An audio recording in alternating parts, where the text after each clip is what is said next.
at the suggestion of a friend, I said, I'm going to become a ref. All right. So I call. I couldn't find, there was no computers and no Googles, so I couldn't find Right. WWF, but I did find Capital Wrestling. I call him 24 times, nobody answers. Finally, on the 25th time, either Tootsmont or somebody answered and said, "Yeah." I said, "Is this WWF? Who wants to know?" I said, "This is Dave Dwinell. What do you want?" I said, "I want to be a ref." And he made Marlon Brando and The Godfather sound like a choir girl. And I'm going, "I'd like to be a referee." And he goes, "We have enough." I said, "Can I send you a resume?" "Don't send me any gifts, kids." The answer is no. I said, "Well, that went well." You hang up. I said, "Well, good. That went well, didn't it?"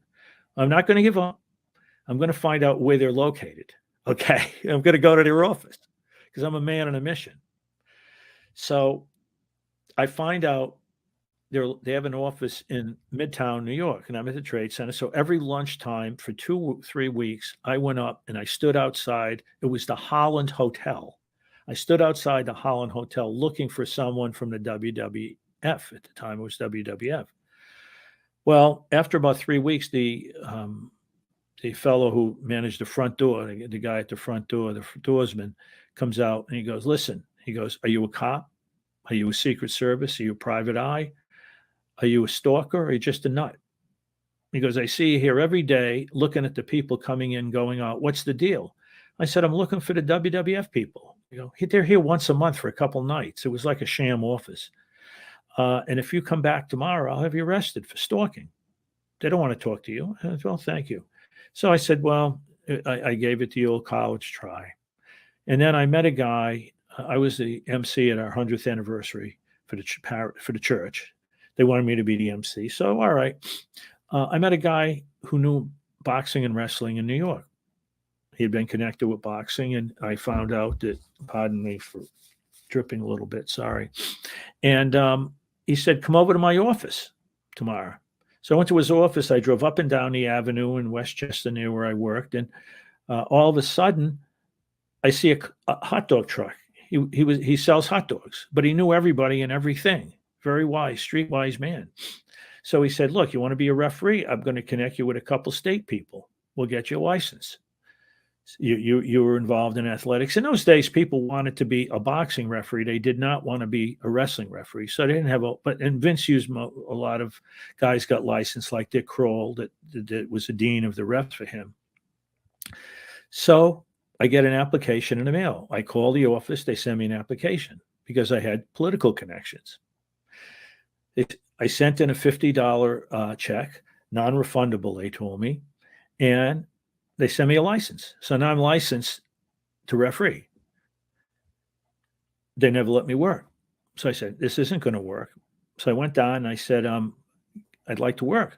Oh, we'll call you shortly. And never called me. He thought shortly was different than I thought it was, evidently. 3 months went by. So I went back and started yelling at him. And the boss comes out, the chairman of the commission, John Prendeville.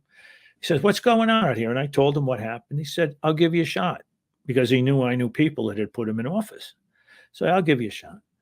So a week or two later, I get a call. The county center was about 20 minutes from my house in White Plains. And Arnie Skolin ran a show. And I know Arnie because I used to talk with him at the luncheonette. I'd see him at the luncheonette for breakfast before I even started working. So I get a call. "You're going to work the county center in front of 5,000 people, WWF show." And I said, "Great." And then I started thinking, well, wait a minute. I don't know too much about refereeing. I've never been in a ring. I don't know which ropes to climb through. So I watched for the next 2 weeks 50 VHS tapes of wrestling and honed in on a referee. So the night of the show comes, and here I am in front of, I said, "Jesus, if they don't like me, maybe they'll throw me out of the ring." I said, "These guys are pretty tough guys." So Arnold Skolin saw me with my little bag. He says, "You going on vacation?" I said, "No, I'm one of your referees." He goes, "Well, it's getting late. You better go up and talk to Rods." So my first match was Johnny Rods against 21-year-old Eddie Gilbert. So I go up the stairs and I'm going, "What do I talk to Rods about? The weather? How's your family? Is wrestling fake?"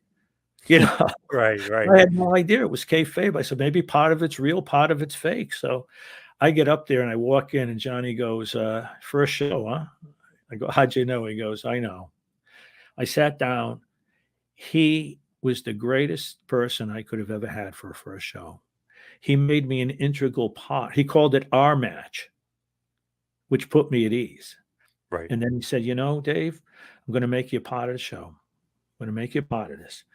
You, at the end of the match, you're going to disqualify me, but you're going to push me out of the corner, and I'm going to push you aside 2 or 3 times. And finally, I'm going to push you really hard, and you ring the bell like you never rang it before. And then we start arguing, and then you tell the state officials, if this man keeps touching me, you're going to fine him $1,000. Rod, you're going to be fined $1,000 by the commission.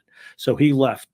Now the people popped for me because they liked that I wasn't taking any crap. Because Johnny said, "You got to be the sheriff. You don't favor the face or the heel. You keep the rules."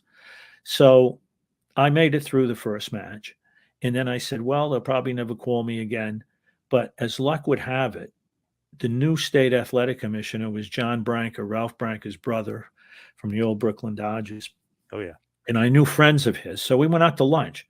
And he said, "Dave, I'm going to tell you, I'm going to give you a shot. And if you can work, great. If you can't work, you're not going to work again." I said, "All I want is a shot."